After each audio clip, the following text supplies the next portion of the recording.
Hello student, स्वागत है आपका मैथ्स ज्ञान बाई यस सर में। आज हम देखने वाले हैं बहुपद, जिसे हम कहते हैं पॉलिनोमियल। अध्याय 2, कक्षा 10वीं का अध्याय 2, जिसमें हम बहुपद के बारे में जानेंगे। बहुपद में हम क्या क्या पढ़ने वाले हैं, पहले हम एक नजर उसमें डाल लेते हैं। पहले हम बहुपद की घात पढ़ेंगे कि बहुपद की घात क्या कहलाती है, रेखिक बहुपद, द्विघात बहुपद और त्रिघात बहुपद। आज हम इनके बारे में जानकारी लेंगे। इस वीडियो में हम बहुपद के बारे में विस्तार से जानकारी लेंगे और साथ ही प्रश्नावली 2.1 आज हमारी यहाँ पर कंप्लीट हो जाएगी। तो आइए हम समझते हैं कि ये होता क्या है। जैसे बहुपद की घात क्या कहलाती है, जिसे हम इंग्लिश में क्या कहते हैं, डिग्री कहते हैं। रेखिक बहुपद, जिसे हम क्या कहते हैं, लाइनर पॉलिनोमियल कहते हैं।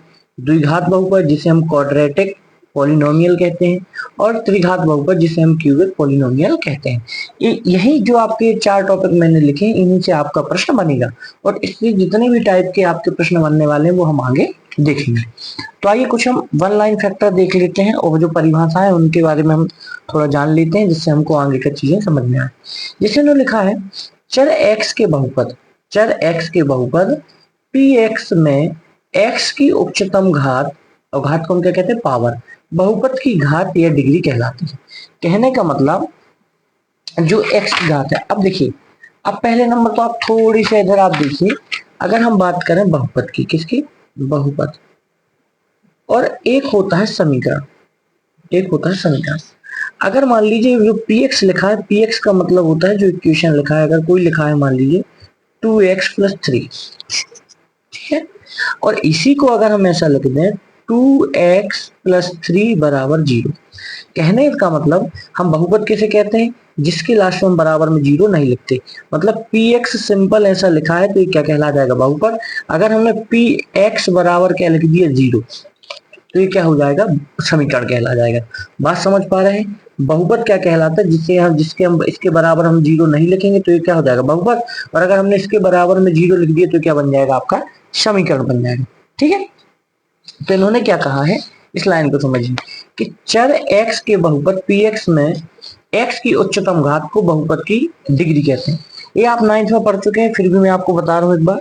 जैसे मान लीजिए इधर लिखा 2x + 3, अगर इसकी पूछी जाए कि इसकी घात क्या होगी, बहुपद की घात क्या होगी, तो बहुपद की घात मतलब चर, चर के ऊपर कौन सी घात लगी, कोई नहीं। मतलब इसमें अगर कोई घात नहीं लगी तो मतलब उस पर एक की घात है। तो आप क्या कह सकते हैं, बहुपद की घात, बहुपद की घात क्या होगी, 1 होगी। अगर मान लीजिए मैंने इधर आपको लिख दिया 5x³ - 4x² + x - √2।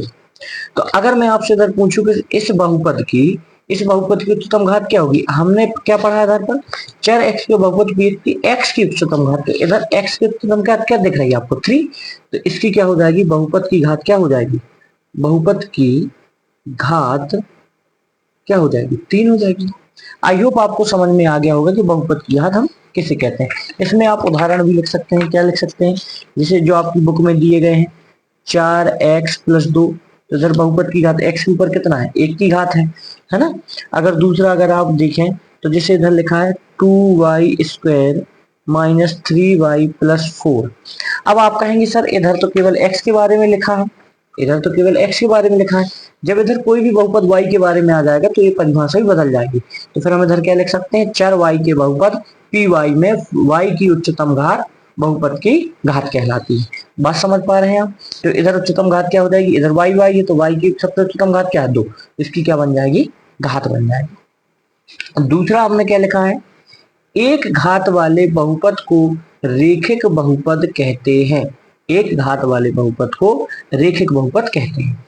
अगर रेखिक बहुपद की बात करें तो इसे हम सिंपल रूप से ax + b के रूप में क्या करते हैं, दर्शाते हैं।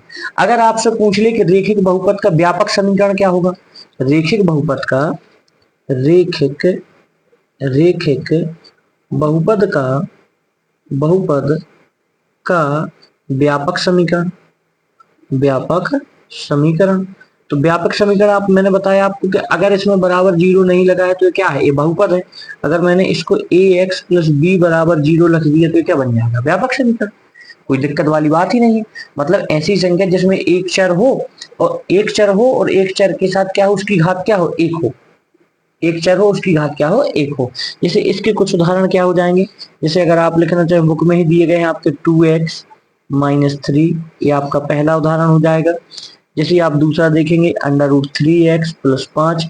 अब देखिए, अब जो इसके साथ जो अंक लगा होता है ये कहलाता है x का गुणांक। x के साथ है तो x का गुणांक। अगर एक नहीं लिखा, इसके साथ कोई चर नहीं लगा, तो ये क्या कहला जाएगा, आपका अचर पद कहला जाएगा। अगर आप हम इधर पूछे कि x का गुणांक क्या है, तो आप क्या कहोगे, √3, और इधर आप कहोगे तो क्या है, अचर पद। ठीक है, अगर इसमें कोई भी चर x y z है, कोई भी चर नहीं लगा है, तो वो क्या कहला जाएगा, अचर कहला जाएगा। आई होप आपको रेखिक बहुपद भी समझ में आ गया होगा। देखिए, मैं आपको बिल्कुल बेसिक से लेके चल रहा हूँ, जिससे आप ऐसे ही बना लेना, अपनी कॉपी में आप बना लेना फेयर में, तो आपको एक एक चीज समझ में आ जाएगी। और जब आगे हम प्रश्न करेंगे, अगर आप ऐसे पढ़ेंगे तो आपके एक एक नंबर के प्रश्न भी आपसे नहीं छूटेंगे, और आपका बेसिक और जो भी आपका कॉन्सेप्ट है वो सब क्लियर होगा। अब देखिए, हम तीसरे पॉइंट पर आते हैं। तीसरा पॉइंट क्या लिखा है, दो घात वाले बहुपद को द्विघात बहुपद कहते हैं। एक घात वाले बहुपद को क्या कहते हैं, रेखिक बहुपद कहते हैं, जिसे हम इंग्लिश में क्या कहते हैं, लाइनर पॉलिनोमियल। और हम दो घात वाले बहुपद को क्या कहते हैं, द्विघात बहुपद, जिसे हम क्या कहते हैं, क्वाड्रेटिक पॉलिनोमियल। ठीक है, तो अब द्विघात वाला बहुपद क्या कहलाता है, द्विघात वाले बहुपद को हम लिखते हैं ax² + bx + c। ठीक है, इधर देखो, इधर एक घात वाले की बात कर रहे थे तो इधर ax + b लिखा। इधर हम दो घात वाले बात की कर रहे थे, देखो a के साथ ax² प्लस का bx प्लस का c। कोई दिक्कत।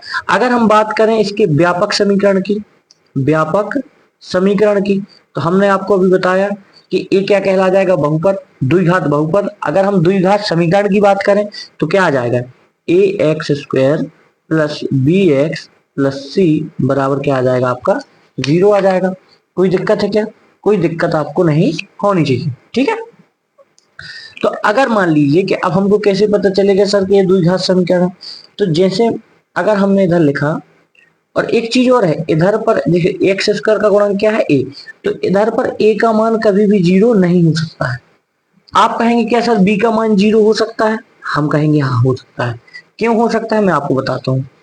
अगर ऐसा लिखा है 2x² + का 5, ठीक है, तो अब आपको देख रहे हो सर इधर ax² मतलब x तो है, लेकिन bx तो नहीं है। 5 दिया, सी क्या है, अचर पद है, तो 5 क्या है, अचर पद है, लेकिन हमको क्या बी का मान नहीं दिया। तो इधर हम इसको बनाने के लिए हम क्या लिख सकते हैं, 2x² + 0x, क्या लिख सकते हैं, 0x प्लस का 5।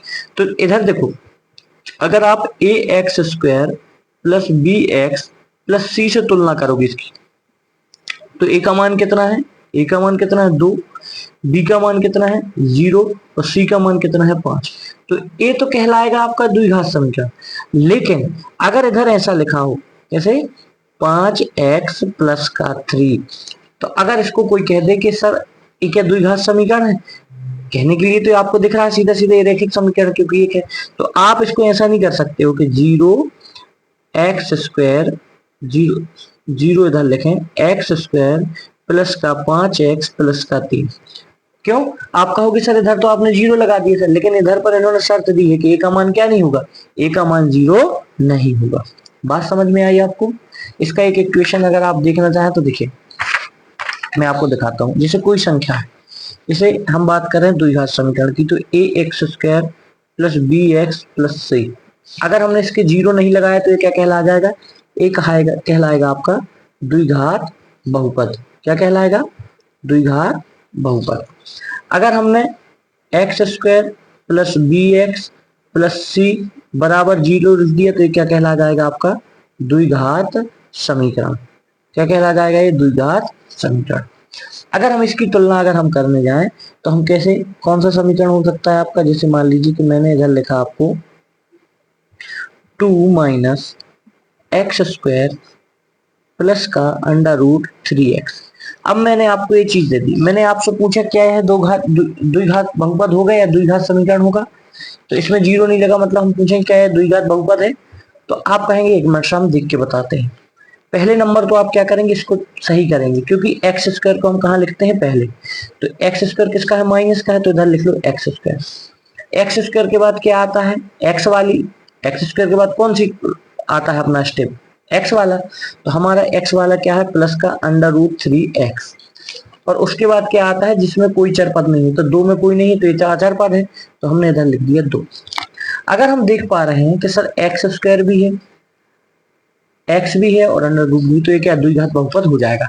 हमको अगर इधर आपसे पूछे कि एक्स स्क्वायर का गुणांक क्या है, तो देखो एक्स स्क्वायर का गुणांक कुछ नहीं लगा, मतलब 1 होगा, तो हम कह सकते हैं एक्स स्क्वायर का गुणांक, एक्स स्क्वायर का गुणांक क्या हो जाएगा, -6। क्यों, क्योंकि माइनस लगा और 1 तो रहेगा ही। अगर हम एक्स का गुणांक पूछे आपसे, एक्स का गुणांक, देखिए आप इन चीजों को समझ लीजिए, इसी से आपकी 2.1 खत्म हो जाएगी। 2 मिनट की है आपकी 2.1। अगर आपने इन सब चीजों को, छोटी छोटी चीजों को समझ लिया, एक्स का गुणांक क्या है, तो एक्स के साथ किसका गुणा हुआ है, तो आप कहेंगे अंडर रूट 3। अगर मैं कहूं अचर पद क्या है, तो आप अचर पद, कौन सा, अचर पद, तो अचर पद क्या कहलाता है, जिसके साथ कोई भी चर नहीं जुड़ा, तो अचर पद क्या हो जाएगा आपका 2। आई होप आप समझ गए होंगे। अब एक तीसरी चीज और समझ लीजिए, जो आपके लिए पेपर में ज्यादा तो नहीं है, लेकिन अपन को पढ़ के चलनी, कभी भी आ सकता है, एग्जामिनर का मूड है, ठीक है। हमने हमने अभी तक क्या पढ़ा कि एक्स एक्स के बहुपद पी एक्स में एक्स की उच्चतम घात बहुपद की क्या कहलाती है, घात कहलाती है, जिसे हम डिग्री कहते हैं। एक घात वाले बहुपद को रेखिक बहुपद कहते हैं, जिसे हम इंग्लिश में क्या कहते हैं, लाइनर पॉलिनोमियल। द्विघात वाले बहुपद को हम द्विघात बहुपद कहते हैं, जिसे हम कहते हैं क्वाड्रेटिक पॉलिनोमियल कहते हैं। अब तीसरा हम पढ़ रहे हैं, कौन सा पढ़ रहे हैं, तीन घात वाले बहुपद को त्रिघात बहुपद कहते हैं, जिसे हम इंग्लिश में क्या कहते हैं, क्यूबिक, क्या कहते हैं, क्यूबिक, क्यूबिक पॉलिनोमियल। इसको हम कैसे लिखेंगे, अब देखिए हमने क्या क्या लिखा, एक तो हमने लिखा ax प्लस बी, तो ये तो हो गया रेखिक समीकरण, ठीक है। और दूसरा जैसे एक घात वाला समीकरण, दूसरा हमने क्या पढ़ा, दूसरा हमने पढ़ा द्विघात समीकरण, तो ax square plus bx plus c पढ़ा हमने। और तीसरा हम क्या करने वाले हैं, तीन घात वाले बहुपद, तीन घात वाले बहुपद मतलब त्रिघात बहुपद। तो इसका क्या बनेगा, अब देखो इधर द्विघात तो 2 घात तक थी, अब त्रिघात मतलब इधर 3 घात तक, तो a की घात a इंटू एक्स की घात 3, b इंटू एक्स की घात 2 आएंगे तो अचर पद तक ही। इधर फिर क्या जुड़ जाएगा, सी एक्स, इधर क्या आ जाएगा, डी अचर पद। इधर देखो रेखिक समीकरण में अचर पद क्या था, बी, द्विघात बहुपद में अचर पद क्या था, सी, और त्रिघात बहुपद में क्या हो जाएगा अचर पद, डी। आपको समझ में आ गया। अब आई होप आपको ये चीज बहुत अच्छे से, शानदार से समझ में आ गई होंगी। अगर आप इनके लिए कुछ देखना चाहते हैं कि अगर आपको इनको मिलाना कि सर क्या पढ़ा रहे हैं, तो आप उदाहरण नंबर 2 देख सकते हैं, ठीक है। जैसे 23 पेज नंबर में होगा आपकी बुक में, तो आप उससे आप उसको मिला सकते हैं, ठीक है, जो मैं आपको पढ़ा रहा हूँ। बात समझ में आई। मैं आपको बुक के सामने ही रख देता हूँ कि देखिए ये जो चीजें दी गई हैं, इधर ए, ठीक है, ये सब चीजें मैं आपको पढ़ा रहा हूँ। तो धीरे धीरे अगर आप पढ़ेंगे तो आपको एक एक चीज बिल्कुल शानदार तरीके से समझ में आ जाएगी। अब मैं आपको देखिए ये चीज आपको समझ में आ गई होगी कि बहुपद की घात क्या कहलाती है, रेखिक बहुपद क्या कहलाता है, द्विघात बहुपद क्या कहलाता है, और त्रिघात बहुपद क्या कहलाता है। मैंने एक एक लाइन के फैक्टर लिख दी, इनको इंपोर्टेंट मान के चलना, एक एक नंबर में आ सकते हैं। अब इसके अलावा हम कुछ थोड़ी सी एडवांस जानकारी के हम 2 पार्ट में पढ़ने के वाले हैं। तो मैंने इधर लिखा है कि अध्याय 2 के महत्वपूर्ण बिंदु जिनकी संपूर्ण जानकारी इस अध्याय में हमको प्राप्त होगी, मतलब प्रश्नावली 2.1 और 2.2 में हम क्या क्या पढ़ने वाले हैं। तो बहुत ही जल्दी मैं इनको पढ़ा देता हूँ, क्योंकि मैंने आपकी सारांश लिए हैं बुक की, कहीं से मैं अलग से लेकर नहीं आया हूँ ना। तो हमने क्या कहा, घातों 1, 2 और 3 के बहुपद क्रमशः रेखिक बहुपद, घात 1 क्रमशः मतलब रेखिक बहुपद, घात 2 मतलब द्विघात बहुपद, घात 3 मतलब त्रिघात बहुपद। ये तो मैंने आपको बताया, ठीक है, ये तो मैंने आपको समझा दिया। दूसरा क्या है, एक द्विघात बहुपद a x square plus b x plus c, जहां ए बी सी वास्तविक संख्या है और ए नॉट इक्वल टू 0, मतलब ए का मान जहां पर 0 नहीं हो सकता। मैंने आपको बताया क्यों नहीं हो सकता, ठीक है। तीसरा हमने पॉइंट पढ़ा है, एक बहुपद Px के शून्यक उन बिंदुओं के x निर्देशांक होते हैं जहां y बराबर Px का ग्राफ x अक्ष को प्रतिच्छेद करता है। इस बिंदु को आप बिल्कुल इंपोर्टेंट लगा लीजिए, यही बिंदु आपकी प्रश्नावली 2.1 खत्म करेगी, ठीक है। खत्म कैसे करेगी, मैं अब भी आपको बताता हूं कि क्योंकि जो प्रश्न है मैं वो आपको सॉल्व करके बताता हूं तो आपको समझ में आ जाएगा। एक द्विघात बहुपद के अधिक से अधिक दो शून्य हो सकते हैं। ये पूछा जा सकता है आपसे कि द्विघात बहुपद के अधिक से अधिक कितने शून्य हो सकते हैं, आप कहेंगे दो। अब शून्यक का मतलब क्या है? अब शून्यक का मतलब ये है कि ऐसे मान जो x के ऐसे मान जो समीकरण को क्या करें, शून्य कर दें। जैसे ax² plus bx plus c, इसमें x के मान दो निकलेंगे। कौन से? केवल दो ही निकलेंगे, और जिनको हम क्या रख सकते हैं, इनका मान। इसको सॉल्व करेंगे तो दो ही मान निकलेंगे। जैसे एक त्रिघात बहुपद के अधिक से अधिक तीन शून्य हो सकते हैं। जैसे द्विघात के दो, ऐसे त्रिघात के तीन। मतलब इधर पर अगर आप x को मान के चल रहे हैं 4, तो x के कितने? तीन मान निकलेंगे। अगर द्विघात में आप x का ऐसा मान लेके चल रहे हैं तो उसके कितने मान निकलेंगे? दो मान निकलेंगे। क्यों? अगर हम इसको ऐसा भी लिख सकते हैं, ऐसा नहीं कि ऐसा भी लिखेंगे, ऐसा भी लिख सकते हैं, ay² plus by plus c, ऐसा भी लिख सकते हैं, क्योंकि चर तो y भी है। ठीक है, कोई दिक्कत तो है नहीं। लेकिन हम इसको आसान तरीके से ऐसे ही पढ़ते आए हैं तो हम इसको ऐसे ही लिखेंगे। जब भी द्विघात बहुपद की बात आएगी तो हम क्या लिखेंगे? ax² plus bx plus c। अगर एक घात वाले बहुपद की बात आएगी तो हम क्या लिखेंगे उधर पर? हम लिखेंगे उधर पर ax प्लस b। अगर तीन घात वाले बहुपद की बात आएगी तो हम उधर पर क्या लिखेंगे? उधर पर हम लिखेंगे a इंटू x की घात 3 b x² सी एक्स प्लस डी। बात समझ में आ गई? कोई दिक्कत होनी भी नहीं चाहिए। अब इधर पर लिखा है कि यदि द्विघात बहुपद ax² प्लस bx के शून्यक अल्फा और बीटा हो, इन्हें हम क्या कहते हैं? इसे हम कहते हैं अल्फा, इसे हम कहते हैं बीटा। जब आप बुक में देखेंगे तो पेज नंबर जब आप 22 देखेंगे, पेज नंबर 22, तो पेज नंबर 22 में नीचे ही लिखा है कि अल्फा बीटा यूनानी भाषा के अक्षर हैं जिन्हें क्रमशः अल्फा बीटा द्वारा उच्चारित किया जाता है। बाद में हम एक और अक्षर गामा का प्रयोग करेंगे जिसे हम क्या कहते हैं? गामा। इस साइन को हम गामा बोलते हैं, इसको हम अल्फा बोलते हैं, और जो बीटा बी जैसा बना है हम बीटा बोलते हैं। बात समझ में आ गई? हाँ, ठीक है। अब यहां तक आपको कोई दिक्कत नहीं होनी चाहिए। तो इधर हमने कहा यदि द्विघात बहुपद ax प्लस bx के प्लस c के शून्यक अल्फा और बीटा है, तो अगर हम अल्फा और बीटा क्या है? इस शून्यक है। क्या है आपके? शून्यक है। तो अगर हम कहें कि आगे मैं इनको बताने वाला हूँ, इधर मैंने अभी फॉर्मूले लिख दिए, इनको मैं आपको समझाने वाला हूँ। मैंने इधर लिख दिया कि शून्यकों का योग तो अल्फा प्लस बीटा बराबर क्या होता है? बी माइनस बी अपॉन ए। ये फॉर्मूले है, आपको याद करना है। मैं आपको इनके बारे में थोड़ी और विस्तृत जानकारी दे रहा हूँ आगे ही। इसे हम क्या कहते हैं? शून्यकों का योगफल। जब शून्यकों के योगफल की बात आएगी तो हम क्या लिखेंगे? अल्फा प्लस बीटा बराबर माइनस बी बटे ए। अगर इधर इसके आपको दिख रहा है गुणा में है तो हम इधर क्या लिखेंगे? शून्यकों का गुणनफल। तो शून्यकों का गुणनफल क्या हो जाएगा? अल्फा इंटू बीटा बराबर सी अपॉन ए। ये किसके लिए हो जाएगा? द्विघात बहुपद के लिए। अगर हम मान लें कि अगर अल्फा बीटा गामा तीनों आ जाए तो ये किस में आते हैं? त्रिघात बहुपद में। ठीक है, त्रिघात बहुपद में। तो त्रिघात बहुपद क्या होता है? ax³ plus bx² plus cx plus d के शून्यक हो तो इसके शून्यक के कौन कौन है? अल्फा बीटा और गामा। इधर पर हम क्या लिखेंगे? शून्यकों का योग। तो शून्यकों का योग तो इधर भी वही हो जाएगा, माइनस का बी अपॉन ए। और इधर जब शून्यक आपस में एक दूसरे से गुणा हो तो इसको हम क्या लिखेंगे? शून्यकों का गुणनफल।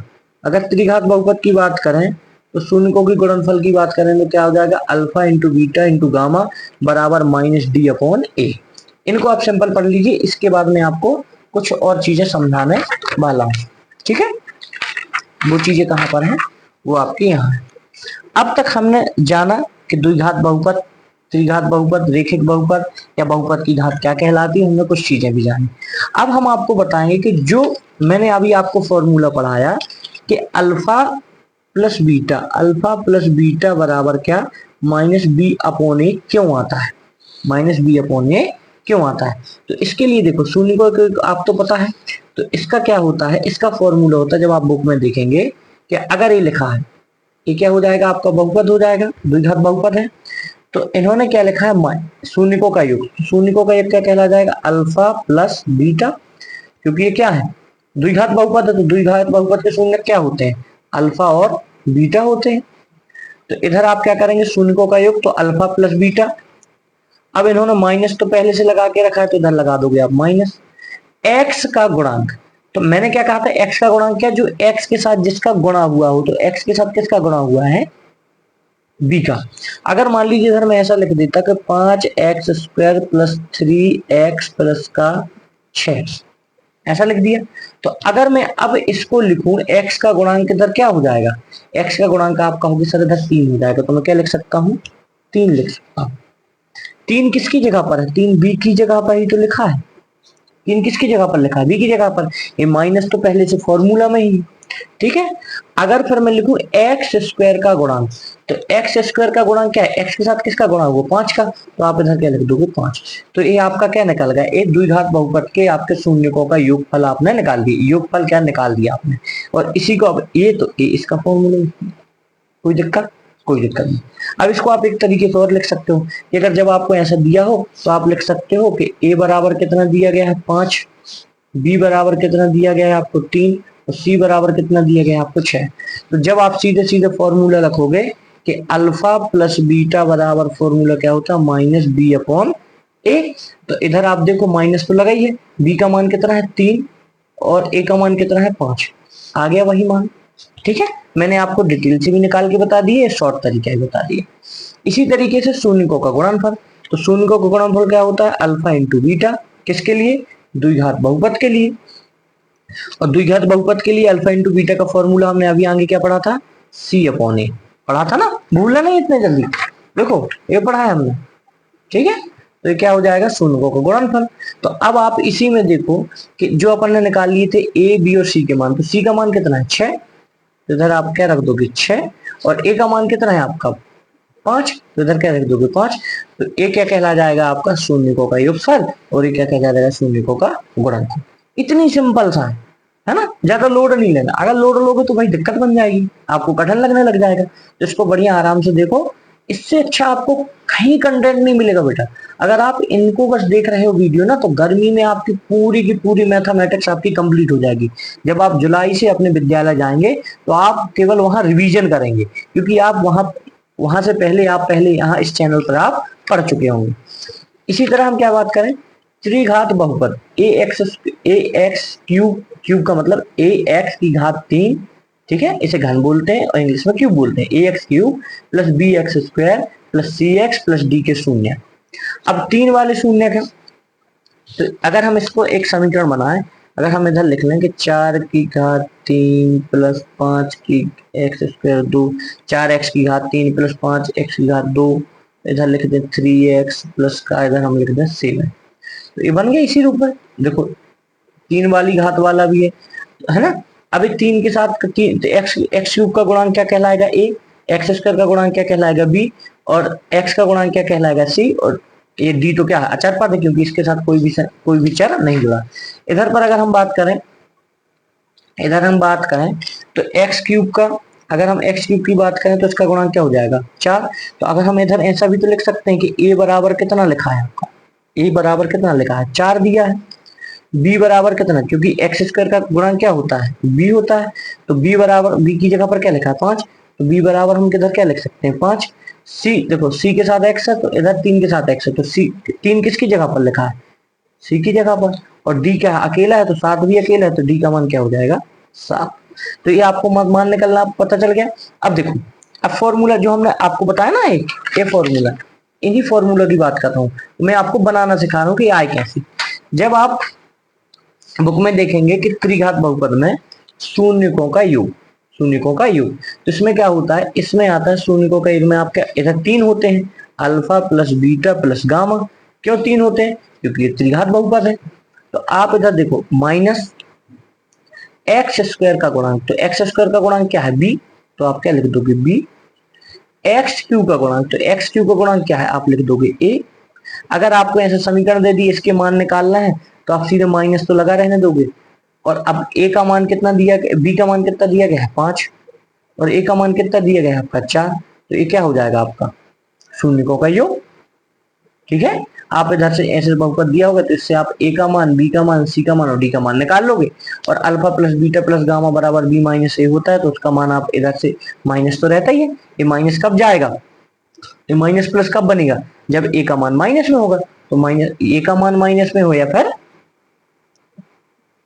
बी का मान माइनस में हो या फिर ए का मान हो, तो क्योंकि माइनस माइनस प्लस बन जाएगा। ठीक, अब एक चीज और देखनी है हमको कि इधर ध्यान रखने वाली शून्यकों का गुणनफल। उधर देखो, इधर केवल एक जगह पर ही माइनस था, गुणनफल में तो क्या था, प्लस था, दो द्विघात बहुपद में, लेकिन त्रिघात बहुपद में योगफल में भी शून्यकों के योग में भी माइनस है, बी माइनस ए, और इधर पर शून्यकों गुणनफल में भी माइनस है। तो इन्होंने लिखा है शून्यकों गुणनफल अल्फा बीटा गामा। तो इधर हमको पता है माइनस लिखा है, अचर पद लिखा है। अचर पद क्या कहलाता है, जो अंत में लिखा हो, जिसके पास कोई चर ना जुड़ा हो, तो इधर क्या लिख सकते हैं, हम डी लिख सकते हैं। और फिर इन्होंने क्या लिखा है, एक्स क्यूब का गुणांक, तो एक्स क्यूब का गुणांक क्या कहलाता है, ए, तो हमने क्या लिख दिया, ए। अब हम इसका मान निकालना चाहें इस समीकरण से, तो डी का मान कितना दिया गया है, 7, तो माइनस तो पहले से लगा है तो हमने माइनस लिख दिया और 7 लिख दिया। और ए का मान कितना दिया गया आपका, 4, तो ये क्या निकल आया, त्रिघात बहुपद के शून्य का माइनस प्लस योगफल, गुणनफल का क्या निकल आया, -7/4, और योग शून्य को कितना निकला है, -5/4। आपको ये फॉर्मूले याद कर लेना है, जिससे आपका बन जाएगा। और ये आपको कहाँ मिलेंगे, आप इससे भी लिख सकते हैं, और कहाँ पर, सारांश में लिखे हैं आपकी बुक में। ठीक है, आई होप आपको बहुपद के बारे में मैंने संपूर्ण जानकारी दे दी है। अगर आपने इसको बहुत आराम से देख लिया, समझ लिया, तो आपको ये चीज समझ में आ जाएगी। अगर आपको कोई भी चीज लगता है समझ में नहीं आई तो कमेंट जरूर करें, और चैनल को शेयर सब्सक्राइब जरूर करें। अगर बेटा आप लोगों के स्कूल ग्रुप बने हैं, है ना, जहां पर आप ये वीडियो देख रहे हैं, अगर आपकी स्कूल ग्रुप है, जो आपके साथी हैं 10वीं वाले हैं, तो आप उनके लिए वीडियो जरूर शेयर करें।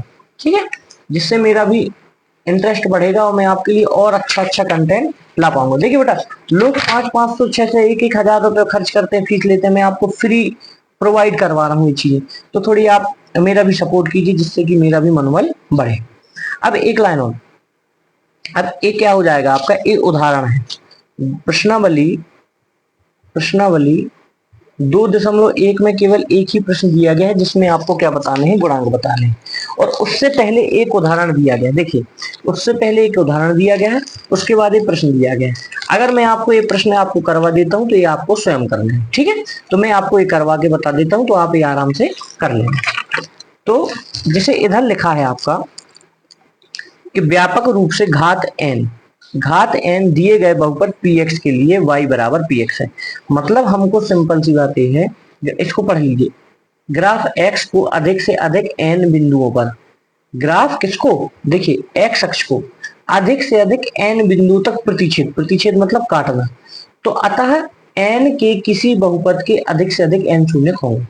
तो ये अपन से क्या पूछ रहे हैं पहले प्रश्न में, देखिए 2.1 में कि किसी बहुपद px के लिए y बराबर px का ग्राफ नीचे आकृति 2.10 में दिया गया है। प्रत्येक स्थिति में px के शून्यकों की संख्या बतानी है, तो अभी मैं आपके लिए ये वाला सॉल्व करवा रहा हूँ, उदाहरण वाला, तो आप इसको कर लेना, मैं इसको आपको समझाता हूँ। आप ये देखिए, ये जो अपन ने बनाया मैंने ग्राफ, तो इस वाली लाइन को हम एक्स अक्ष कहते हैं, पूरे वाले को, सीधे वाले को। अब ये नहीं देखना कि प्लस साइड काट रहा है कि माइनस साइड काट रहा है, कहीं भी काटे वो क्या कहला जाएगा, उसका शून्य कहला जाएगा। जैसे आप देखें कि एक्स की लाइन को कहाँ काट रही है, केवल एक जगह काट रही है, इधर पर काट रही है, तो हम इसको क्या लिख सकते हैं, इधर हम लिख सकते हैं कि शून्यकों की संख्या क्या होगी, शून्यकों की संख्या क्या हो जाएगी, 1। ठीक है, क्या हो जाएगी, 1, क्योंकि ग्राफ अपन क्या लिखें, क्योंकि ग्राफ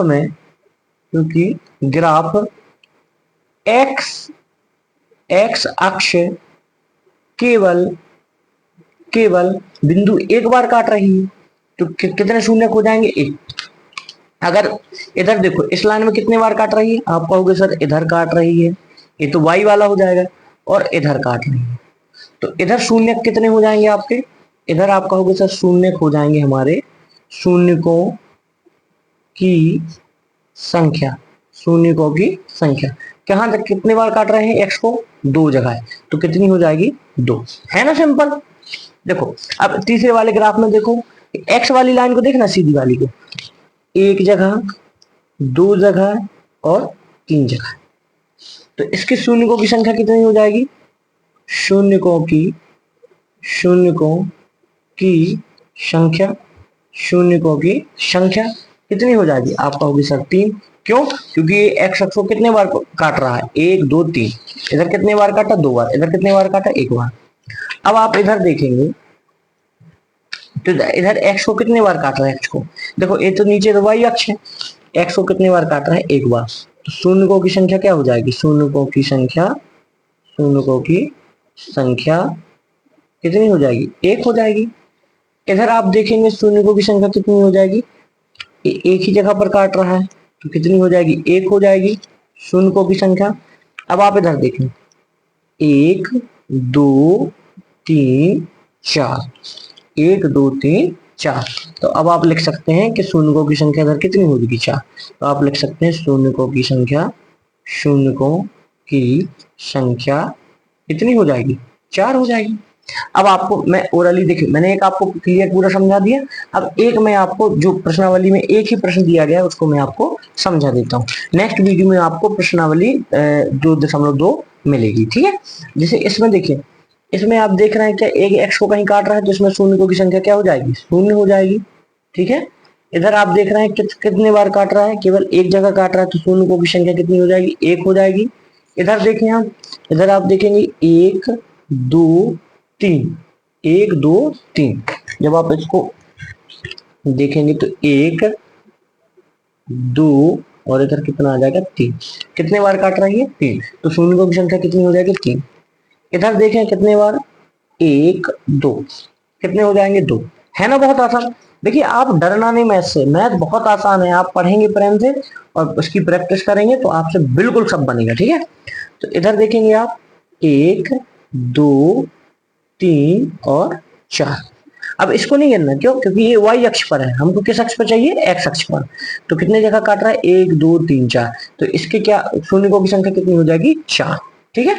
इधर जब आप देखेंगे तो कितना हो जाएगा? 1 2 3। तो इधर शून्यकों की संख्या कितनी हो जाएगी? 3। आई होप आपको समझ में आ गया होगा।